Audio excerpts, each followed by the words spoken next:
You know, schools really are doing everything that they can to prevent students from getting the coronavirus.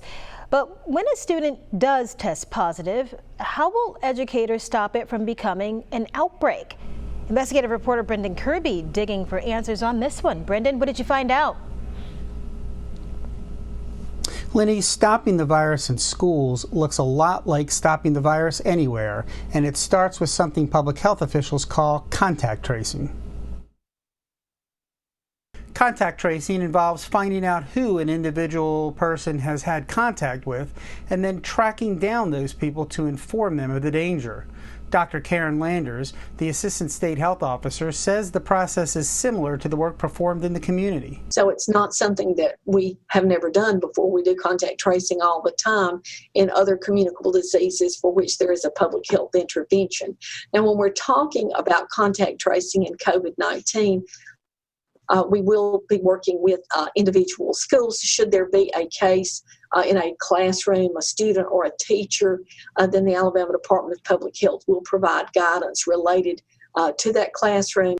Randy Murphy of the Mobile County Health Department says her agency has been working with the schools all summer to prepare for the start of the new year.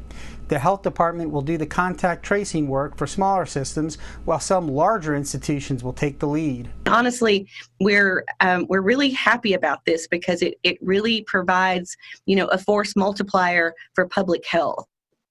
So we're working closely with them to make sure that they're following the same legal protections, that they are following the same guidelines. But Dr. Megan Collins, co-founder of the Johns Hopkins University eSchool Plus initiative, which is tracking school reopening plans state by state, warns that most schools will have their hands full just reopening. In my experience, they are vastly under-resourced at this point in time to do all of the modifications we're asking of school building and infrastructures. So to take on contact tracing globally, I think would be an incredibly heavy lift and not necessarily one that should fall under the school responsibility.